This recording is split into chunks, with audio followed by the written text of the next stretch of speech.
বিসমিল্লাহির রহমানির রহিম। আজকের এই নির্বাচনী জনসভার আমার সামনে উপস্থিত মুরব্বীবর্গ, অনুষ্ঠানের সভাপতি, উপস্থিত হাজারো ভাই বোনেরা, মায়েরা এবং আমার দলীয় সহকর্মীবৃন্দ, আসসালামু আলাইকুম। আসসালামু আলাইকুম। কেমন আছেন আপনারা?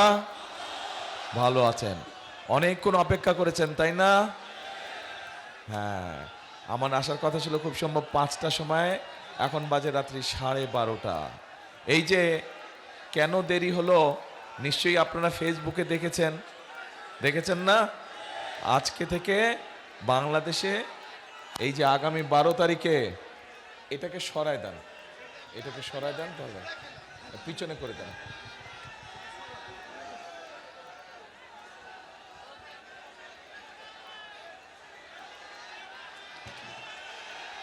পিছনে, আরো পিছনে করে দেন।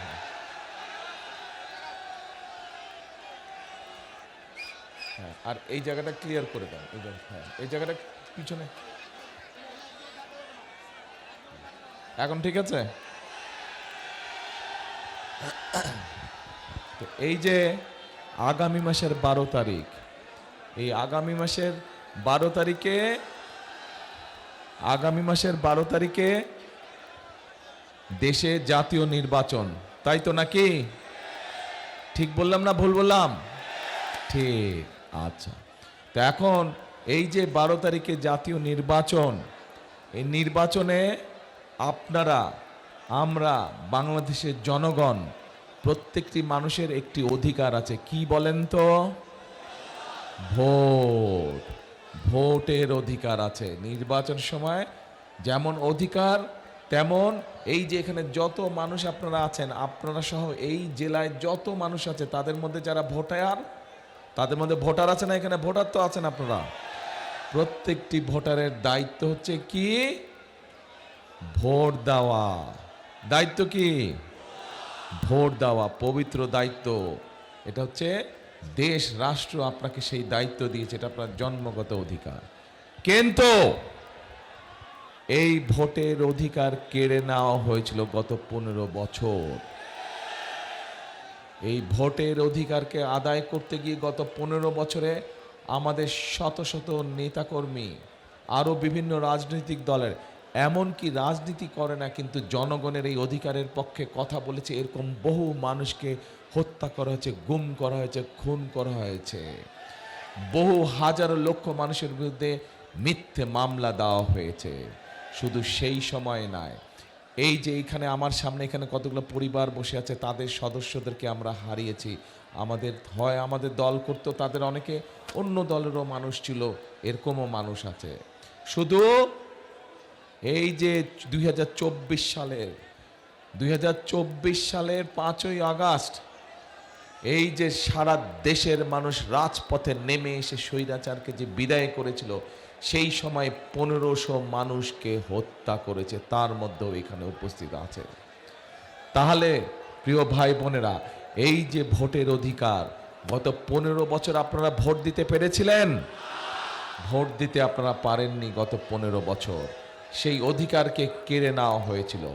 এখন এই যে শত হাজার মানুষের জীবন উৎসর্গ করার মাধ্যমে এই যে অধিকারটি ফিরে পেলেন, এই অধিকারটা তো তাহলে 12 তারিখে এই অধিকারটি প্রয়োগ করতে হবে না?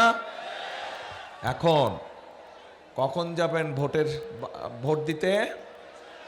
কখন যাবেন? সকাল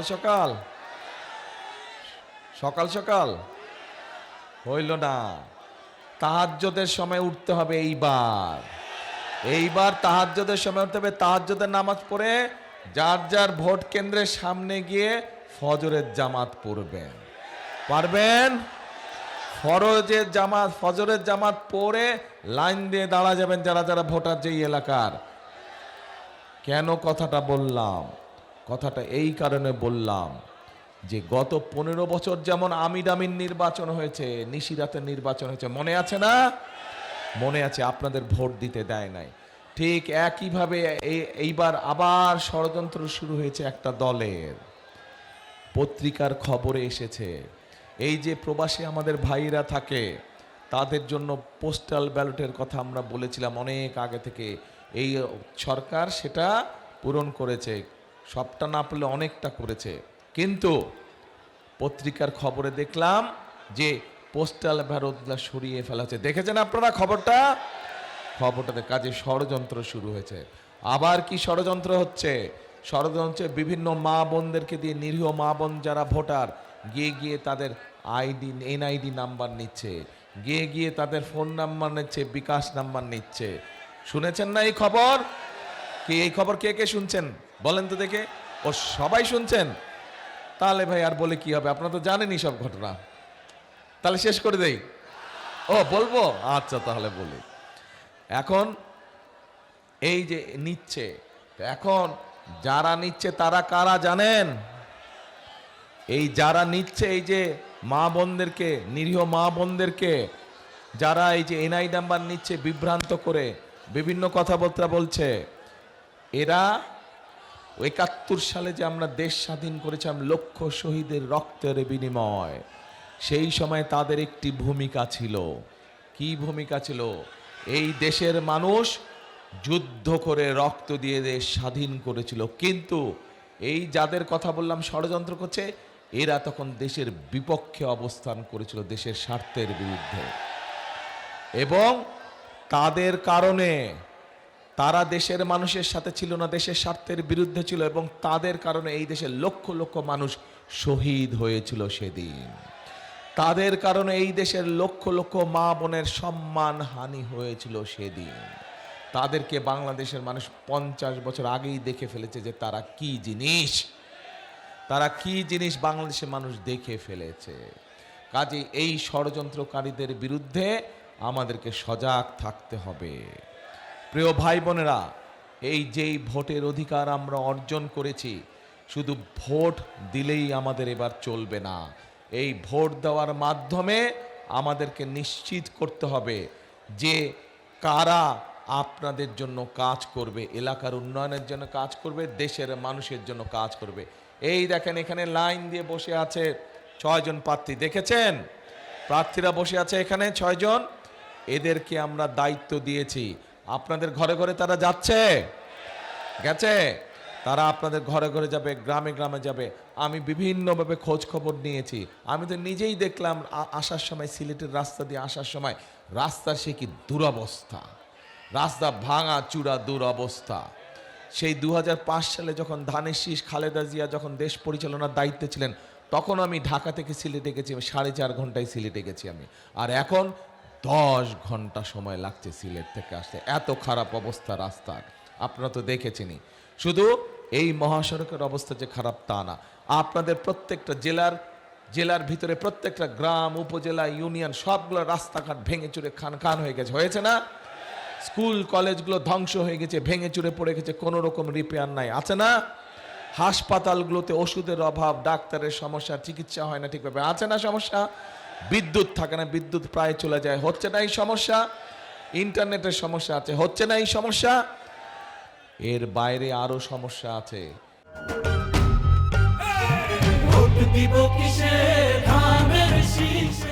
বেকার বহু আমাদের শিক্ষিত তরুণ যুবক আছে, তরুণ সমাজের সদস্য আছে, যারা শিক্ষিত, অল্প শিক্ষিত, অর্ধশিক্ষিত, যেটাই হোক, বেকার আছে, লক্ষ লক্ষ বেকার আছে না? কৃষকদের এই যে এখানে বহু খাল ছিল এক সময়, খালগুলো বন্ধ হয়ে গেছে, এখানে অনেক মুরব্বী বসে আছে, এই খালগুলো বন্ধ হয়ে গেছে। এই খালগুলো খনন করলে উপকার হবে আপনাদের, তাহলে সেই খালগুলো আমাদেরকে খনন করতে হবে। অর্থাৎ অনেক সমস্যা, কিন্তু কাজও অনেক আছে, অনেক কাজ করতে হবে, দেশকে পুনর্গঠন করতে হবে।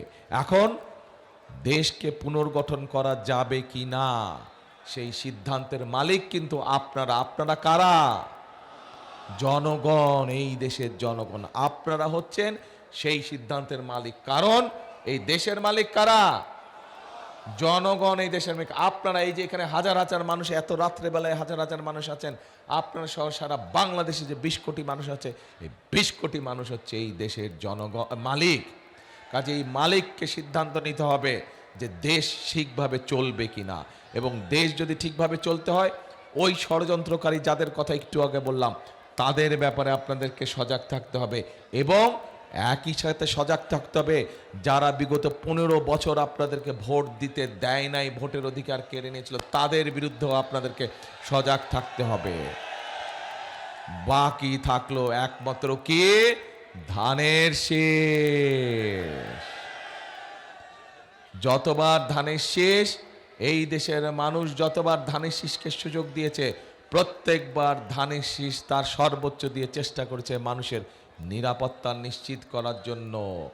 গার্মেন্টস, এই যে গার্মেন্টসে বহু মানুষ আছেন এখানে গার্মেন্টসে কাজ করে, আত্মীয় স্বজন বন্ধু বান্ধব আছে না কাজ করে, এই গার্মেন্টস কার সময় হলো? শহীদ জিয়ার সময় হলো। এই যে হাজার হাজার মিল ফ্যাক্টরি হয়েছিল, এটা আমাদের কথা না, এটা বিদেশিদের কথা। খালেদা জিয়ার সময় হয়েছিল। এইখানে বহু খাল খনন হয়েছিল শহীদ জিয়ার সময়, মুরব্বীদের অনেকে সাক্ষী আছেন, আর হয়েছিল না? যার জন্য খালগুলা বন্ধ হয়ে এখন বন্যার সমস্যায়, বিভিন্ন কৃষির সমস্যায়। এই সব কাজগুলো যদি আমাদেরকে করতে হয় তাহলে আপনাদেরকে সঠিক সিদ্ধান্ত নিতে হবে। কি সেই সিদ্ধান্ত? 12 তারিখে কোথায় সিল মারবেন? কোথায় সিল মারবেন? কোথায় সিল মারবেন? ধানের শীষে সিল মারতে হবে। এখন প্রিয় ভাই বোনেরা, আপনাদের সামনে আরো দু একটা কথা বলি। রাত তো অনেক হলো, বেশি দেরি করবো না। আরো 2টা মিটিং বাকি আছে আমার আরো 2টা মিটিং বাকি আছে।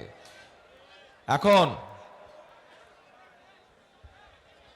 আমরা একটি পরিকল্পনা নিয়েছি যে ইনশাল্লাহ আল্লাহর রহমতে 12 তারিখে ধানের শীষ সরকার গঠন করলে, বিএনপি সরকার গঠন করলে, এই যে মা বোনেরা আছে গ্রামে গঞ্জে সারা দেশে, যে মা বোনেরা আছে, বিশেষ করে যারা গরিব দুস্থ মা বোনেরা আছে, বিশেষ করে যাদের সংসার আছে, যাদের সংসার গৃহিণী মারা আছে, তাদেরকে আমরা একটা জিনিস দিতে চাই। কি জিনিস? সেই জিনিসটার নাম হচ্ছে, এটা কি বলেন তো? হ্যাঁ, আরে আপনারা তো জানেনই ভাই, তাহলে আর বলুন কি? ফ্যামিলি কার্ড দিতে চাই। এই ফ্যামিলি কার্ডটা দিয়ে আমরা দুস্থ পরিবার যারা আছে, মধ্যবিত্ত পরিবার যারা আছে, নিম্ন মধ্য পরিবার, প্রত্যেকটি গ্রামের পরিবারকে আমরা সহযোগিতা দিতে চাই, যাতে করে খালেদা, এ ভাই এক মিনিট কি বলে?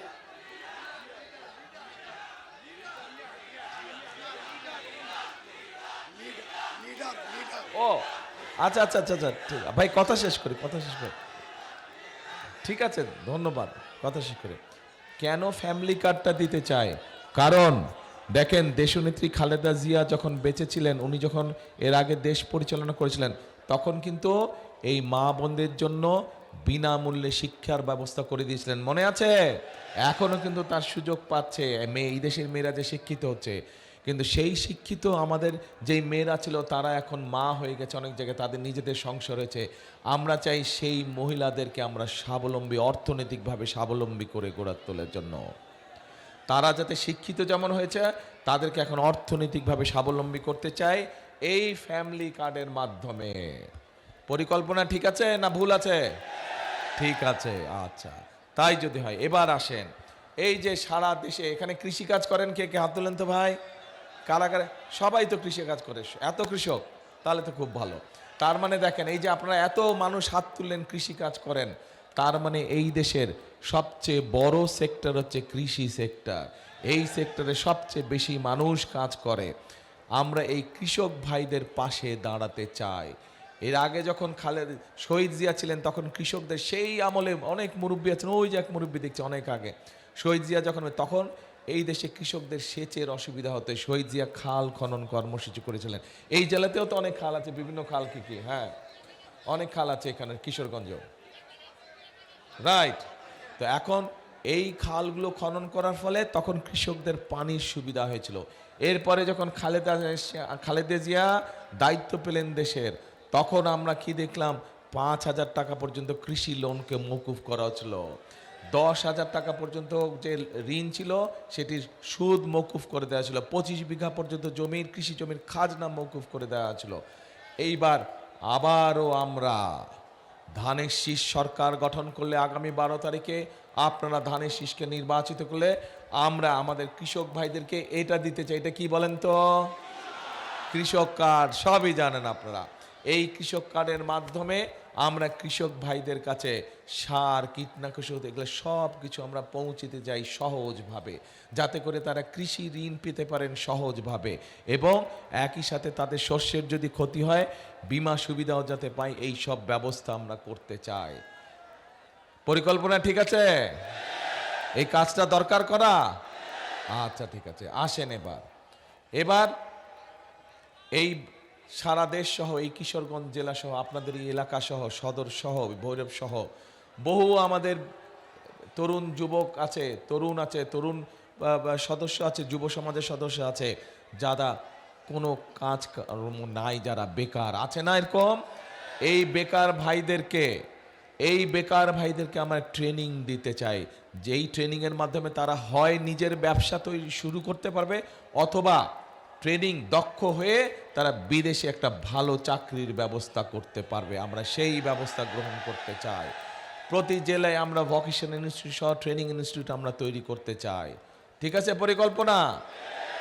আচ্ছা ঠিক আছে। এবার আসেন, এবার আমাদের নারীদের জন্য আমরা কাজ করব, মা বোনদের জন্য আমরা কাজ করব, কৃষক ভাইদের জন্য আমরা কাজ করব। আমরা তরুণ যুবক যারা আছে, যুব সমাজের সদস্য যারা আছে, যারা বেকার আছে, তাদের কর্মসংস্থানের ব্যাপারে আমরা পরিকল্পনা করেছি, কাজ করব। আমরা আরেকটি শ্রেণীর মানুষ, যেই মানুষগুলো আমাদের জীবনের সাথে ওতপ্রোতভাবে জড়িত, যেই মানুষগুলো আমাদের জীবন জন্ম থেকে মৃত্যু পর্যন্ত যারা আমাদের সাথে জড়িত, বিভিন্ন দুঃসময়ে যারা আমাদেরকে বিভিন্ন ভালো পরামর্শ দিয়ে থাকে, তারা কারা? তারা হচ্ছে আমাদের সমাজের, আমাদের বিভিন্ন মসজিদ মাদ্রাসার ইমাম খতিব যারা, তারা মুয়াজ্জেম সাহেব যারা, তাদের এই মানুষগুলোর জন্য আমরা একটি সম্মানের ব্যবস্থা করতে চাই। পরিকল্পনা ঠিক আছে? আচ্ছা ভাই, এখন যেই পরিকল্পনার কথা বললাম যদি ঠিক থাকে, এই কাজগুলো ইনশাল্লাহ বিএনপির আগামী সরকার সেগুলো বাস্তবায়ন করবে, এই সবগুলো কাজ। কিন্তু আপনাদের সকলের একটি দায়িত্ব আছে, এই জনগণের একটি দায়িত্ব আছে, যারা ভোটার, দায়িত্ব আছে না? সকলকে মিলেই তো দেশ গড়তে হবে, তাই তো? দেশ গড়তে হলে সকলকে মিলেই তো কাজ করতে হবে। আন্দোলন তো সকলে মিলেই করেছিলাম আমরা, তাই না? দেশও গড়তে হবে আমাদের সকলকে মিলে। আপনাদেরকে তাহলে সঠিকভাবে ভোটের দিন ভোট দিতে হবে। যেই কথাটি বারে বারে বলেছি আমি, কোথায় ভোট দিবেন? ধানের শীষকে জয়যুক্ত করতে হবেন। যদি খাল খনন কর্মসূচি আবার শুরু করতে হয়, যদি ঘরে ঘরে মা বোনদের হাতে ফ্যামিলি কার্ড পৌঁছে দিতে হয়, যদি কৃষক ভাইদের হাতে হাতে কৃষক কার্ড পৌঁছে দিতে হয়, যদি ইমাম সাহেব খতিব সাহেবদের কাছে সম্মানের ব্যবস্থা করতে হয়, তাহলে একমাত্র ধানের শীষে ভোট দিলেই এই কাজগুলো করা সম্ভব। আপনাদের এলাকার রাস্তাঘাট যদি ঠিক করতে হয়, স্কুল কলেজগুলো যদি ঠিক করতে হয়, আপনাদের এলাকার যদি হাসপাতালগুলোতে ওষুধ ডাক্তারের ব্যবস্থা করতে হয়, তাহলে ধানের শীষকে জয়যুক্ত করতে হবে। এবং এই যে এই কয়জন মানুষ যে সামনের কাতারে বসে আছে, এদেরকে জয়যুক্ত করবেন, তাহলে এদেরকে আপনারা গিয়ে বলতে পারবেন যে আমাদের এই সমস্যা, তোমাদেরকে আমরা নির্বাচিত করেছি, তোমরা যাও আমাদের এই সমস্যার সমাধান করো, বলতে পারবেন না? এই জন্য এই 6 জনকে আপনাদের কাছে দিয়ে গেলাম, আমি আপনাদের হাতে উঠিয়ে দিয়ে গেলাম এই 6 জনকে। আপনারা দয়া করে একটু দাঁড়াবেন। এই 6 জন, এই কয়জনকে আপনাদের হাতে তুলে দিয়ে গেলাম। এক মিনিট ভাই, এদেরকে জয়যুক্ত করে আপনারা আপনাদের হিসাব বুঝে নেবেন, আপনার এলাকার উন্নয়নমূলক কর্মকাণ্ড বুঝে নেবেন, আপনার সমস্যার সমাধান বুঝে নেবেন। পারবেন? কিন্তু সবচাইতে আগে যেটা করতে হবে, ভোট দিতে হবে। কোথায় ভোট দিবেন? ধানের শীষে। এবং এইবার কখন যাবেন ভোট দিতে? তাহাজ্জুদ পড়ে ফজরের নামাজ কোথায় পড়বেন? ভোট কেন্দ্রে পড়তে হবে, ভোট কেন্দ্রে। কারণ ষড়যন্ত্রকারীরা যাতে কোনো ষড়যন্ত্র করতে না পারে, চোখ কান খোলা রাখতে হবে, সতর্ক রাখতে হবে। শেষ কথা হচ্ছে, করব কাজ, গড়ব দেশ, সবার আগে বাংলাদেশ। আবার বলেন, করব কাজ, গড়ব দেশ, সবার আগে বাংলাদেশ। আল্লাহ হাফেজ। বাংলাদেশ জিন্দাবাদ, বাংলাদেশ জাতীয়তাবাদী দল জিন্দাবাদ। ইনশাল্লাহ 12 তারিখের পর আবার দেখা হবে আপনাদের সাথে। আল্লাহ হাফেজ।